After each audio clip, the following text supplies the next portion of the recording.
Yeah, usually like if we feel like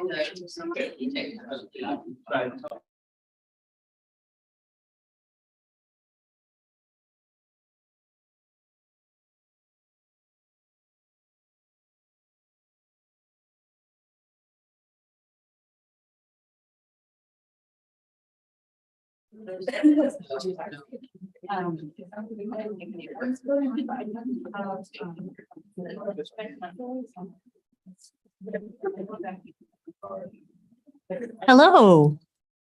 Welcome to the 22nd annual Geddes W. Simpson Lecture, and welcome to Buchanan Alumni House.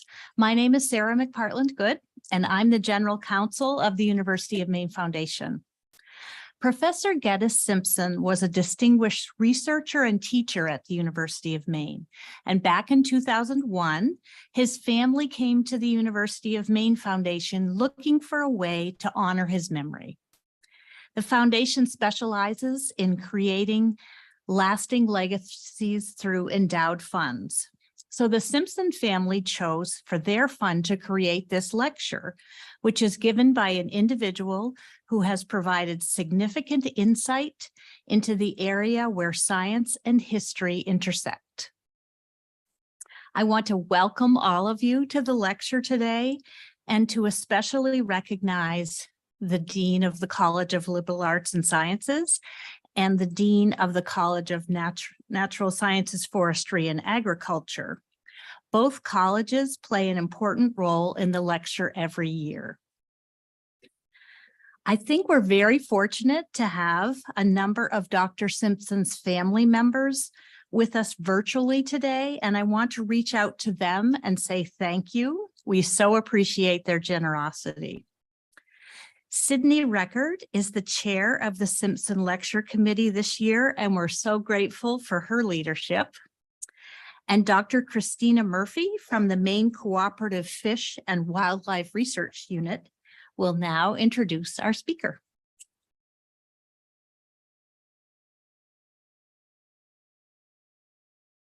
Thank you. So it's my distinct honor to introduce to you Dr. Ivan Arizmendi. He is originally from Chile, but has worked for more than a decade and a half on fisheries issues that directly impact many of our lives and research, and also leads a highly productive laboratory studying aquatic ecology.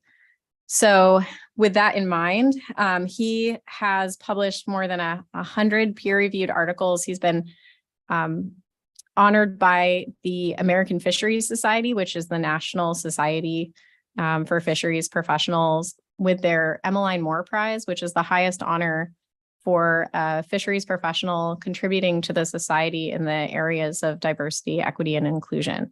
And so his historical looks at the field that we all work in have been tremendously important for actually modern times in moving ourselves forward by understanding our past. And so with that, I will cede the floor.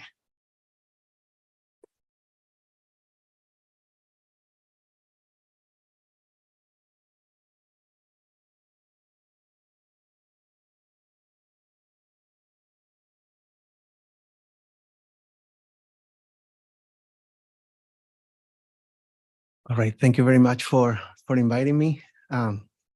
It's a beautiful day in Maine, and I was looking forward to see the landscape and the people.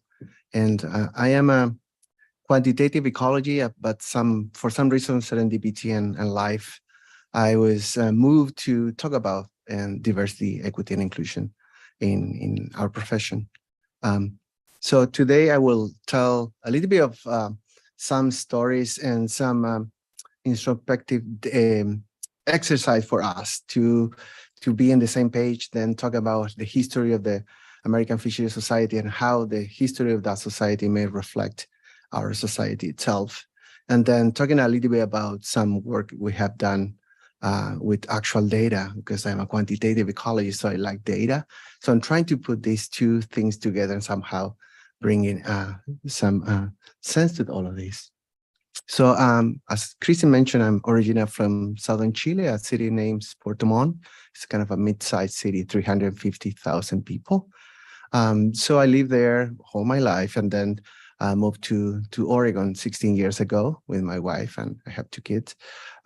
So I have a little bit of background in fisheries, in this case, invasion biology of salmonids and production. So I was not involved in these issues about DEI before I came here. So I realized that I've been learning by myself and my experiences with times. I'm still learning and I'm still coping with those. So really enrichment of seafood and cultural heritage that we have in southern Chile. And now I moved to Oregon, and then happy to be here in the other coast.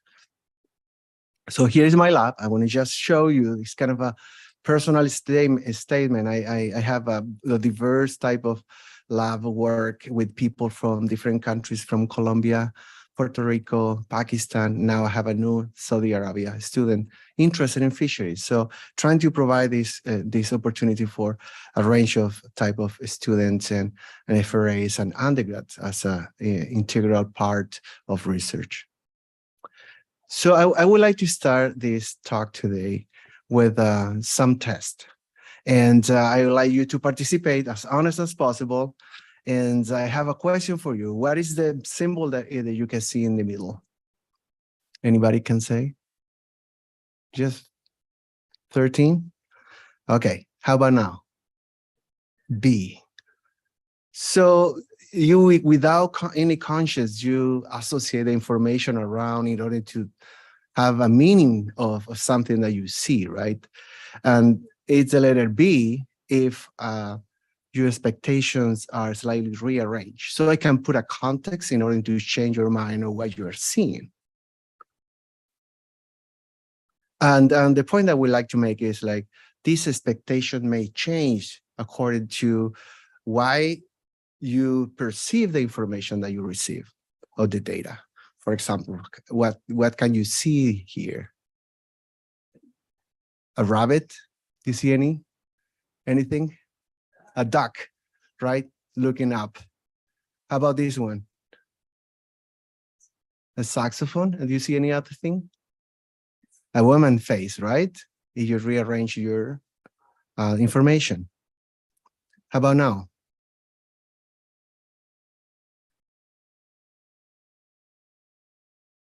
You have a script saying liar, and then you can see also a face of someone, right? Looking below, right? With glasses. Okay. And this is the last one. How many women do you see in that picture? 3. Some people can see 2, other people can see 3. Okay, this is more let's see, have a dissemination here. So which table do you think is longer? Well, you can see that I made an exercise here just to convince that these tables are exactly the same, but they look different. So I just put this shape there, and then I just put the other shape there, just trying to think about them. They are kind of a different, and then I just rotate one of those and to show without changing any shape. And now you can see that both of them, now they look the same. And people can bet that one is longer than the other one, right? So the way that you perceive and the reality, and you can be convinced is related to how we are getting the information that we learn. And that's happening with our lives too, when you're childhood, right? And we have this idea of the sense of biases. And biases are preference and learnings that can impair judgment. And we have two types of biases. One is the one that we don't like, but we have it, right? Those named explicit bias. And they are observable, and they are conscious. Easy to recognize in ourselves, like you don't like bananas or you don't like eggs. I mean, you have some preference that you really recognize and deliver it, and intention and actions, and people don't like, but you just live with that. But there are other type of biases, and those are the ones that I would like you today to think about it. And those are the implicit biases. These are not plainly expressed without awareness. So many times we don't know that we have those biases. These are unconscious. They're not deliberate, and they're difficult really to recognize until someone can show that, like the picture I show you, they can show you a different perspective, different information. You can say, oh, I was wrong, right? Because I didn't have all the context. And those impact are usually without intention. And that's usually happen in our life, in all matters. So biases may be unconscious, but the impact are universal. And I would like to ask you, what do you think is the proportion of women musicians in the orchestras of the world, the most prestigious one, the more competitive one? Just give me a number. 28? Oh, there you go. In the 70s, it was 5%. Does it mean that a woman cannot play as well as men? No. In the 80s, it was 12%. So maybe more access, you can argue, right? More. And today it's almost 40%. And do you have any idea what's happened with that big change in kind of a few decades? Blind auditions, but Exactly. So we remove the information that was producing the bias, and those unconscious, right? Because I don't want to argue that they wanted to prefer one to the other. Maybe in some cases it's plain and clear, but removing that information and just focusing on what is going to be the way to judge the musicians is change that. That's an example of the impact of these unconscious biases. And here we are now with the difficult conversation about race and gender in the United States and in general in all countries, right? And I can argue that the social construction of gender and race in North America is playing a really, really huge impact on those unconscious biases that we all have. We have a legacy of foundational ideas of slavery of Africans in the 1500s.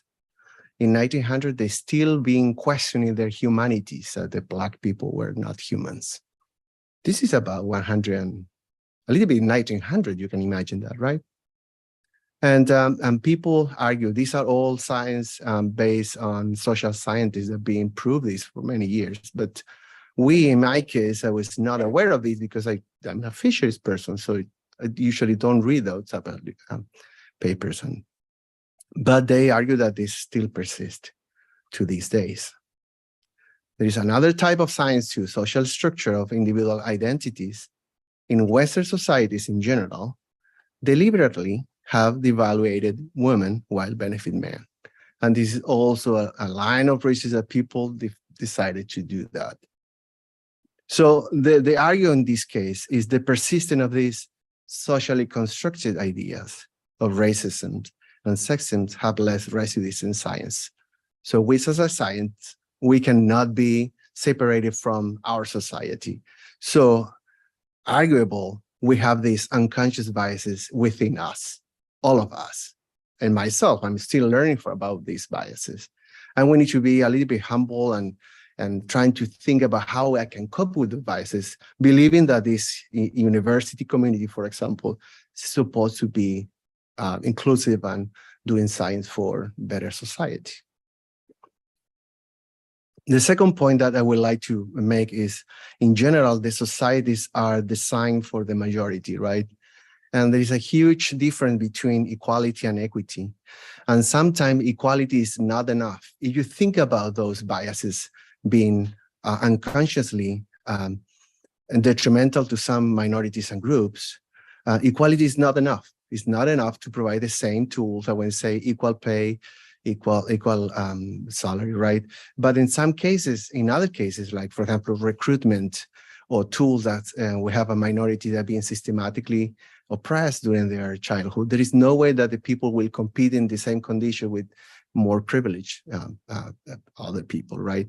So that's the concept of equity, and that's supposed to be something that we should think about it. So what are the impact of this? It's you can see here in this cartoon is basically, of course, is the same distance, right? But for some people, it's more difficult than others to just raise the goal at some point. So if you think about at the world level, and we have a society and research in all areas of science that is dominated by men worldwide, and this is by continent.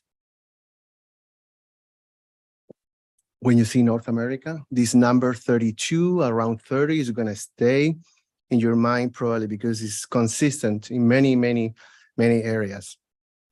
70% of the research workforce is dominated by men.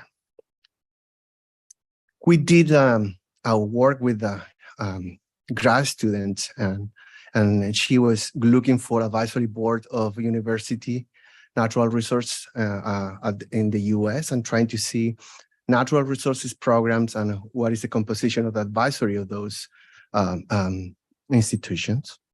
And we see most of those are dominated by white men. And we did it in 2017 and then in 2022 after George Floyd push for awareness. And you can see a little bit of probably that effect. In our case, we would like to learn about our fisheries science from the history. And this is what we try to do. And this is a really nice paper that Chrissy was leading actually, and with other women and lab members. At that time, we were trying to see about the history of human and women in fisheries. And we had this nice really idea about how were the fieldwork gear and how they be the dressing to be in the field if you are a woman. And one of the master students in my lab was a really good artist that was drawing this outfit. And we're doing some research and so on. So I can argue that the American Fisheries Society, which is the oldest society in fisheries in the world, can also reflect the history of this in North America. And here you can see the experimental station in New York, where it's kind of the society was founded, or those ideas about aquaculture and propagation. In 1870, the American Fisheries Society was founded. It's just 50 years, I think, after Maine was part of the Union, right? If I'm not wrong, really close. And then the first woman president of AFS was 57 years after the foundation. It was really, really early on. You think about 1927 with someone as remarkable as Emily Moore, basically. And we wrote a paper about her life and society too.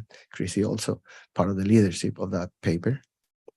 And in 2023, after 153 years, we have the first Black president in American Fisheries Society, April Croxton. And I have this idea. Sorry, I was running my history checks. In 1920, it was the Susan Anthony Amendment about voting, and in 27 was Emily Moore. So that could provide a context about what it was the view about women in these leadership positions. So at the local level, and we have a long history in the Western US about salmon and trout and management. And I found these photos in one of the old books of a retired professor that passed away years ago. And it was intriguing me, and I just took the photo and didn't find any woman or BIPOC in the area. And this is just 55 years ago in 1968. The Apollo 8 is the first spacecraft to orbit the moon. And we still have only white men in that discussions about management of salmon. No tribe members. You can think about that, right? So some people can argue that, well, there's a little progress in diversity in AFS leadership. And yes, that's something that is correct. This is a cover of the Fishery Journal. It's the oldest journal in fisheries too. In 1976, you can see all the faces of the past president, all of them, man. And they tried to do the same in 2020. And it was really good intention to highlight that we have been doing more diverse. There is a couple of women president there, but still you can see that this cover is it wasn't intended, the intention were good in order to highlight these, but at the same time show the progress that was really little at that time. But we know that the demography of the society have changed over time. This is a photo in 1930 when you have only 4 women of 67 members, and you can see in the circle is Emmeline Moore, and she was in the middle of that. Many other women in the photo probably were wives of some members that were attending at that point. In 2016, we have a photo of one of the sessions that AFS was thinking about DEI issues, and almost half of those are people from diverse, at least racially, background. And we have seen an increased participation of women in historically white state in the US. And I'm taking this from Oregon, and this is 1960.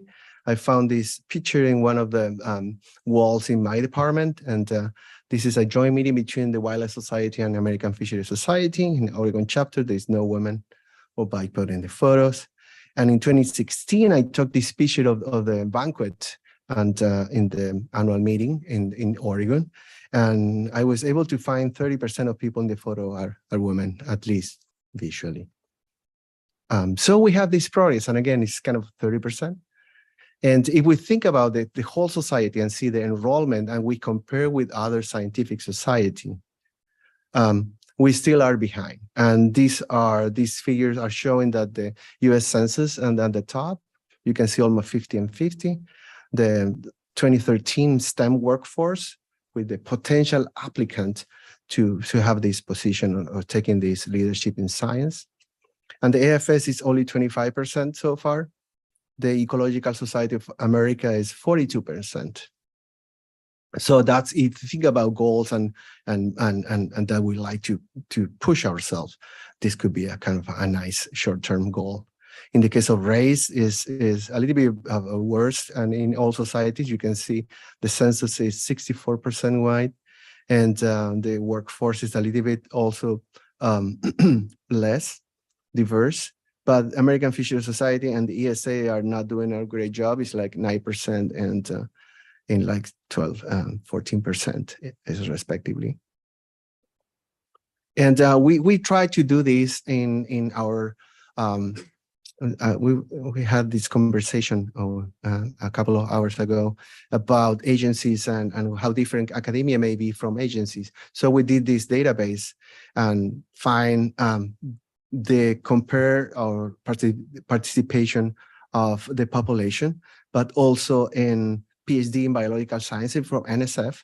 So almost 52% of the graduates at then 2010 were women. So we can argue that recruitment or the pool of applicants is not there the year. This is just showing that it's not the case. So we have enough people trained in order to occupy these positions. We did a FOIA in order to know the information about federal agency, about fisheries in the whole country. And we found this 26% representation by women. And again, around this 30%, we're just going this quarter to 30% in general being consistent. And this is for faculty in different categories from assistant professor, associate, and full professor at the bottom. And you can see the data is remarkably similar. So assistant professor is 27% from all universities with fisheries program in the country. And the federal agency is a different set of data from the FOIA and show really remarkable similarities that we have a lot work to do.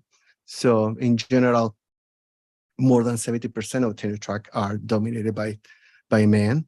There is a lack of diversity that is consistent in academia and also in federal agencies, and I suspect it's the same for state agencies. And especially at the top level, we have some issues. In the case of race, it's kind of a similar story. I don't want to just spend too much time there, but the same idea. There is a little bit behind the numbers of applicants that can have these PhD positions. And if you just move I had to cut the bars because it was almost difficult to see the colors if you're trying to separate those races by race, basically, for those minorities. And it's the same story for faculty positions. For federal agencies, it's about 9%, and for faculty, it's about between 9 and 10%. So remarkable, similar and trends. 90% of tenure track are white, and lack of diversity is consistent between academia and federal government. So these are the hard statistics in 2016.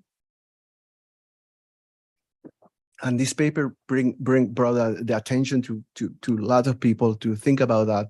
And many diversity initiatives have been started.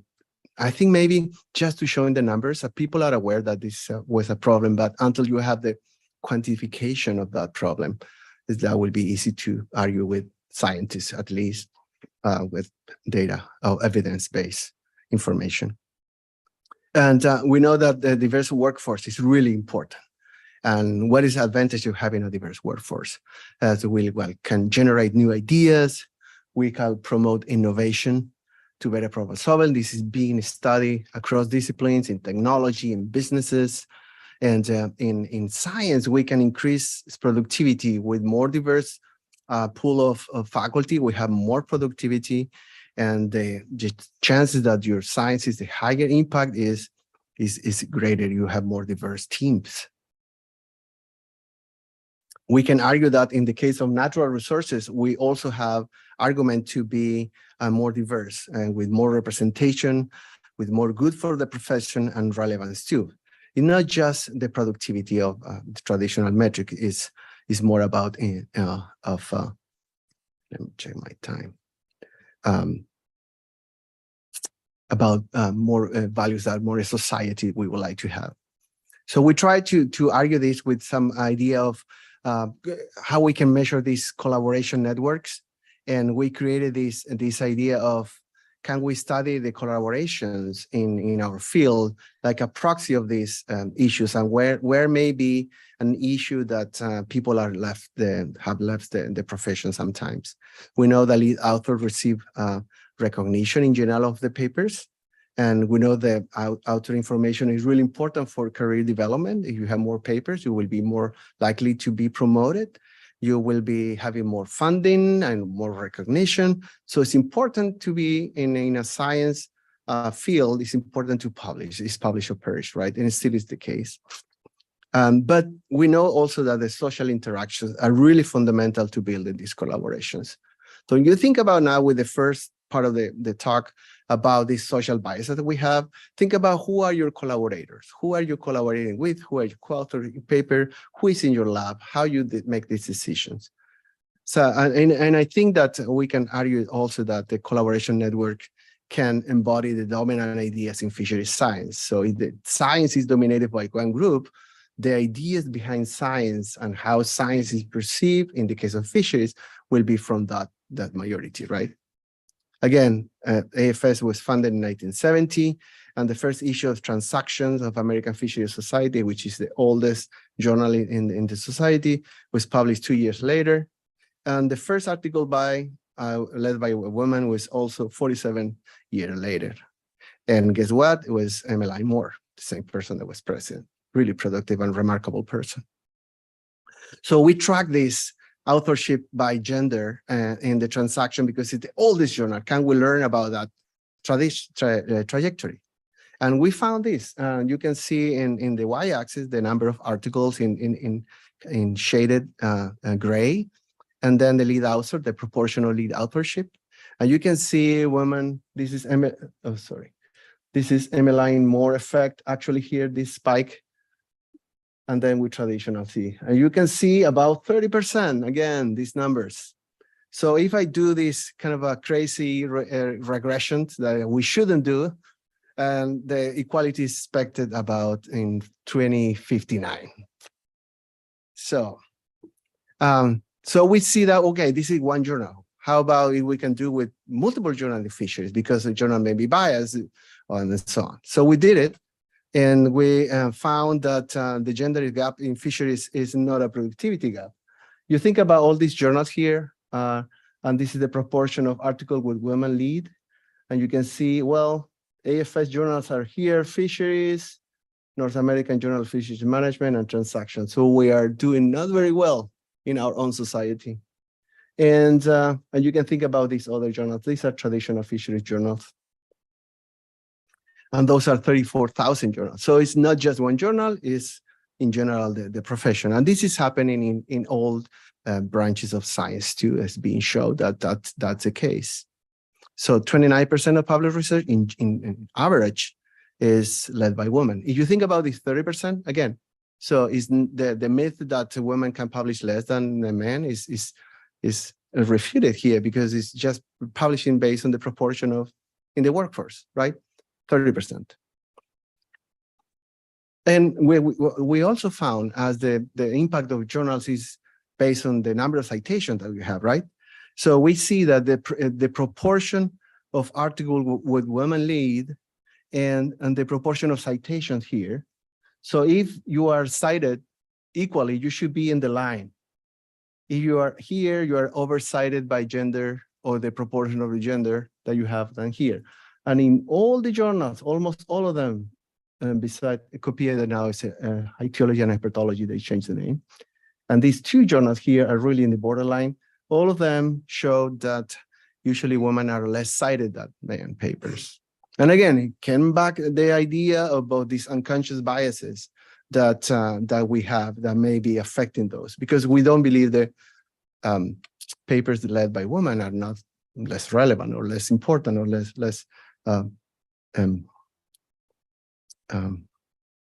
the science, the same quality. So I would like to show a really cool analysis, network analysis. I like food webs. So with food webs, and can we do this with co-authorship? And the same idea, like seeing connection between people. And this is an example that you see characters here and the lines of they interact with each other. So you see Luke, Shiwaka, and this most important person have a really nice position in the network in this case, right? So we try to do this link in terms of publications.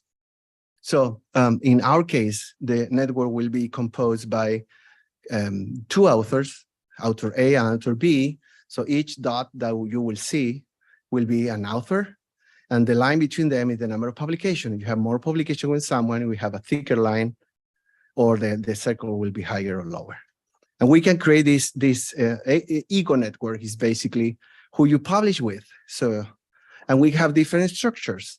And this is structure, you can mathematically quantify them. Are they more clustered? They are more extended and so on. So there is many metrics that you can use that. I will use a little bit of that. I will, the idea of degree. Degree is the number of edges aligned that people have in between. And each, so you can use this metric to follow people and how they collaborate. And we created this US academic collaboration network with the database from the 2016, because we were able to identify those scientists from universities, and then went to Web of Science, match the number with the publication, and create this network. The good thing about the fisheries are really all science somehow, relatively sound. And we can track the changes in time. So I have now, what you will see is in blue will be men and orange will be women.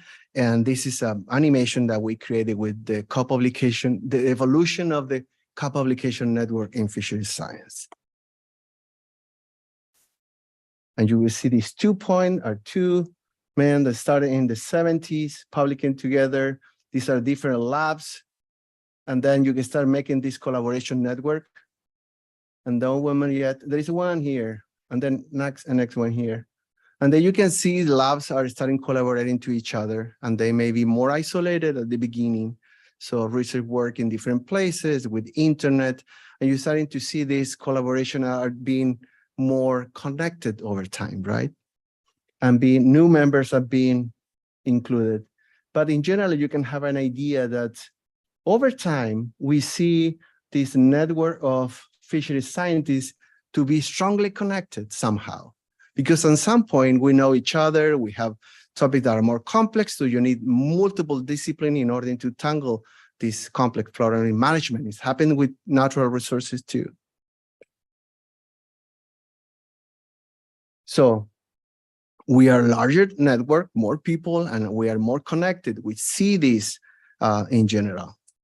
So when we try to see the number of articles of this network, you can see it's spiking from 1975 to 2015. The proportion of single authorship is going to extend at some point. You don't see many articles at the moment, at the present, with single authorship. Usually one person with authority, usually that you need more expertise now because problems again are more complex. This is the number of authors over time. So a paper is about now between 5 and 6 authors. That's the trend. And at some point it's gonna plateau, I think. You have papers with hundreds of authors you can see in Nature in other places too. But in general, we are increasing the expertise that we need. So we need this diverse pool of applicants to be part of this complex problem. We see this over time. And you see also women increasing in number of the proportion of authorship from this network. And again, it's about 25% again. So again, this is a different data set from the journal. This is just the academics in the US. And non-white also is increasing their participation. And you see steady step these trends. And these are we were able to follow every single researcher here. Every line is one person, careers. One person's career since 70 and 10. You have more lines here because they started later. And you can see the degree. So you can see a little bit of difference in terms of mean values of these degrees, or usually network of men are more diverse in this case. And in this case also for minorities. So men and white hold most influential positions in these networks because they are more central. And women and BIPOC have not yet reached these top influencer networks. So we have an increase in participation, but not yet in these leadership positions. So we went to the top 5. Gosh, low lead the time, almost done. We went to the top 5 men to see how are those network or the most prolific, more important people. We didn't want to, indicate who is who. It's just number 1, 2, 3, 4, 5. Okay, so these are the 5 network of the most influential. These are the ego network, right? So in the center is the person, and you can see, interesting, those are our most influential, published with other more influential ones, right? This one influential here, and it's published with these other influential people. All the names with the letters mean that it's part of the more influential people from the same networks. So this person published with these 2 really influential. So these networks are really ties, right? So somehow can say, well, are these gatekeepers of the science in fisheries or not? Or they are really good, and you are good, you try to publish with other people who are good. But also you can see the women. These are no women in their network. A couple here, But in general, they are less inclusive, we can argue. How about the top 5 women in the network? This seems to be simpler. And usually they don't, beside these women that are published with these two, these women are more simple networks. So how much of those biases or those legacies we have on this collaboration network is something that we don't know, but we suspect it has to be also with the lack of inclusion, and also the idea of people will be left in the careers at some point, because it's really difficult to make a career if you don't have the support of your network. Okay, in order to finishing, I think we need to celebrate what we have. And this is a model that we can engage other people and new generations to do that. And we have this example about highlighting those successful stories about women in fisheries. In this case, the mothers of fishes, those are more influential women early on, and also Emmeline Moore, for example. I want to jump this one because it doesn't, that's relevant. And these are kind of things that we are proposing in order to change our workforce at the professional levels. We did it for the American Fisheries Society. We also did it for the Society for Freshwater Science. And also we are doing now for the Canadian Journal of Fisheries Society too. So we're trying to give the message.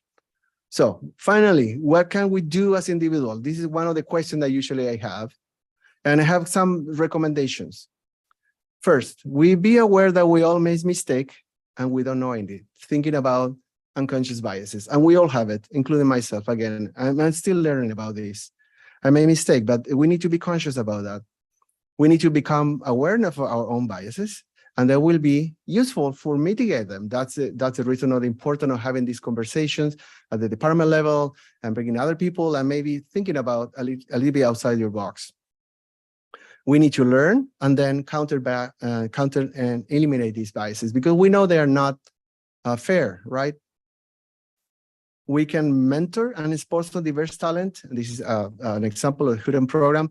Undergrad and grad student can also do a really great job trying to mentor each other, and the same faculty with grad student and grad student with undergrad student, right? We need to promote talented, diverse individuals. We need to highlight successful cases. And one of the most important, in my case, create a supportive workplace and community. And we can do that in our own labs, our own group of research, our own program, our own department. And lastly, when you say something, and you say something when you see something that is not appropriate, especially for those that have the privilege to be heard by others. If you are a senior position, if you see something, please, you can say that. You can say nicely, or you can, approach the other person, because that will eliminate these kind of issues, at least in a cultural way. So I don't have many other conclusion about this, but this is the question that we all have at the end, right? What would you like to our STEM, in our case, our fishes, will look like? So thank you very much for the attention. I'm happy to answer any question.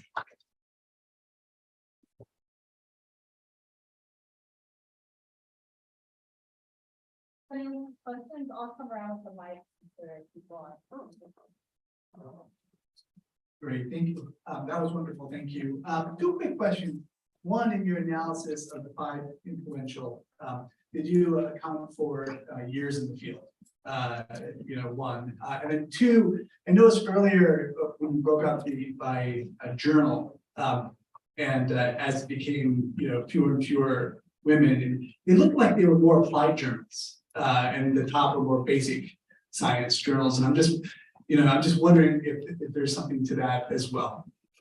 Yeah, related to the top 5 scientists. Yeah, this is one of the issues of the network, is like someone with 20, 30 years of experience will be naturally there, right? Yeah, we don't have that distinction about early career. So those networks are still the most influential one in terms of publications. So I think with time, we will start to see more of the track of those are young or mid-career professionals and see that. But that's one of the problems. No, we didn't test because we don't. The issue is like we don't have enough number of non-white scientists in order to do any analysis without saying, oh, this is person or that person. Yeah. The other question about the journals. Yeah, and in some cases, the first one, the most with more proportion of women lead author are journals of health.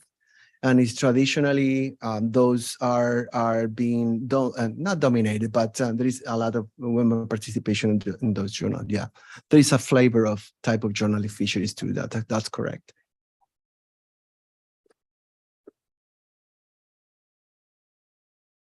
I was just curious if you had an opportunity even to look at like a subset of you were classifying men and women in the field versus if you looked at like new hires, because I know, I think like a lot of these professions are obviously like in transition. And so there's a lot of senior people that are still there. And I was just curious if you were able to look at all if like things are changing with kind of more recent hiring. Yeah.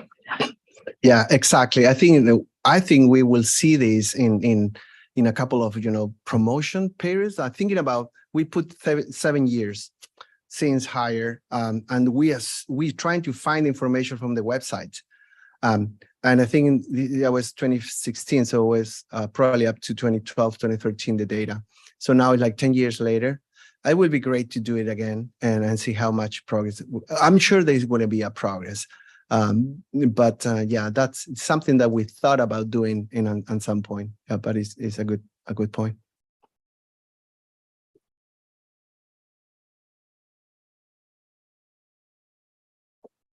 Fields that you think are doing particularly well, and one distinction I think that I'm thinking of across STEM is that fisheries is often thought of or attracts people who like to be outside. And I don't know if that sort of field-based approach to this discipline has any influence on it. I believe, yes. And the only thing that when I talk to other people, I mean, I've been talking with people in university with forestry and also fisheries, and they see the similar problems, right? And even in some cases in Oregon, the forestry issue is even larger for example, BIPOC people, right? People of color. So I think in some cases, yes, it could be. But in general, in natural resources, in general, I think we have the same issues. It's just probably the proportion are probably 5% off in general. But yeah, it's a good question. And the Wildlife Society is doing something similar too. And they seem to agree with what we found in fisheries too. Yeah.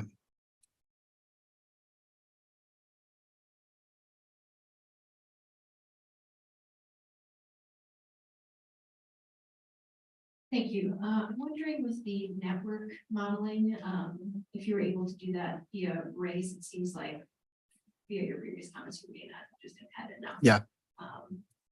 That was a reason Okay. we didn't do because of that. I mean, there is so few number of people that will be probably not fair of any finding. And even with this that we have now, 30% of the population were women, right? So but it was 3 or 4 times more than the people of color. So yeah, we try to be cautious of those to avoid overstate those low numbers. Thank you.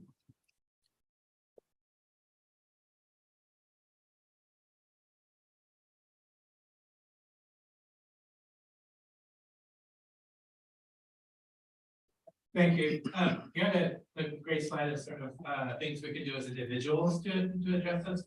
I'm wondering if you've given some thought to what we as part of institutions can do, in particular university administration.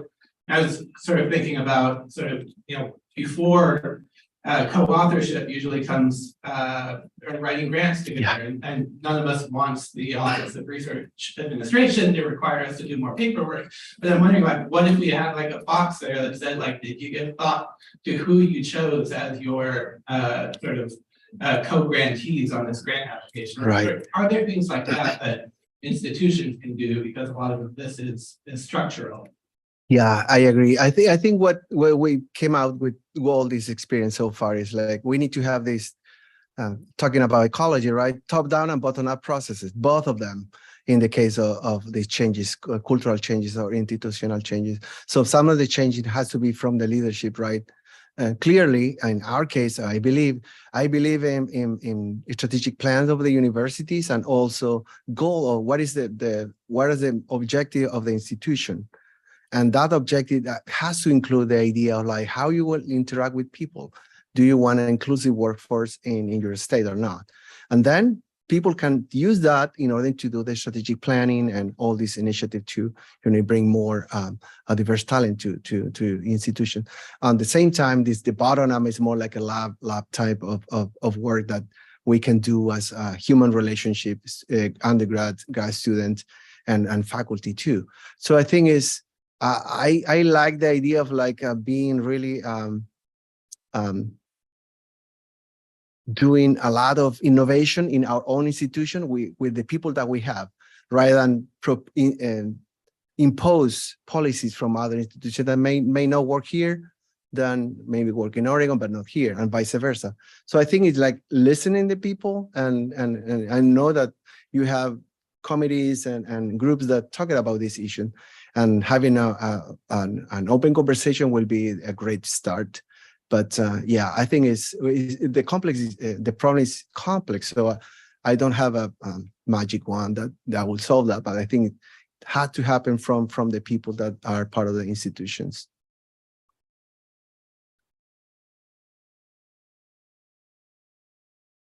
Other questions? I have a question, if it's okay. Sure. Has Oregon State done it? So there's one of the biggest gaps that I saw was that kind of as you go from, say, students to full professors, the attrition rates of women and also BIPOC faculty. And do you know of anything that Oregon State has done or other institutions that you're aware of that have helped with recruitment of faculty? So one of the things that I've seen so far is like including a diverse pool of people in the search committees that have a broader perspective, like grad student can be part of the faculty. What type of faculty you would like to be your teachers in your classes? So they are part of the search, and rather than giving the feedback at the end of the interview when the 3 candidates or 5 are already selected. So having more voice on that is one way to do it. And the other thing that we have kind of a diversity statement that applicant can be, what is your view about diversity? And even they don't require experience working in diversity, but the willingness to do it.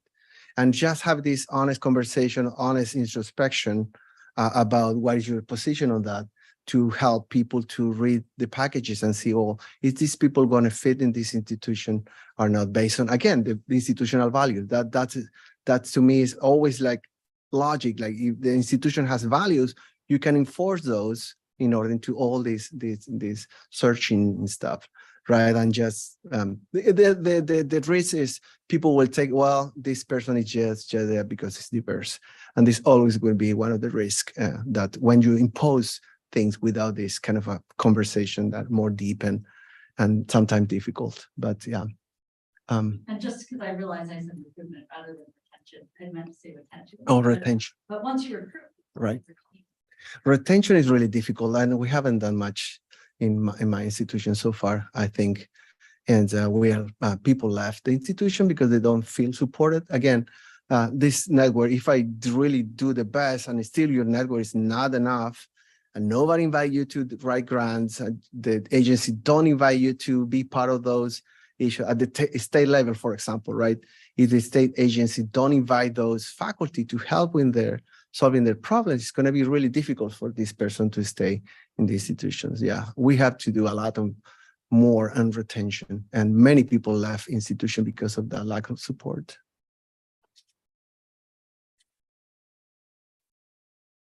Any other questions? Joe, are there questions online? I forgot that we have people online. I don't know if they can ask. They're watching YouTube. Okay. Well, I just want to ask everyone to join me in a round of applause for Vaughn. Thank you very much.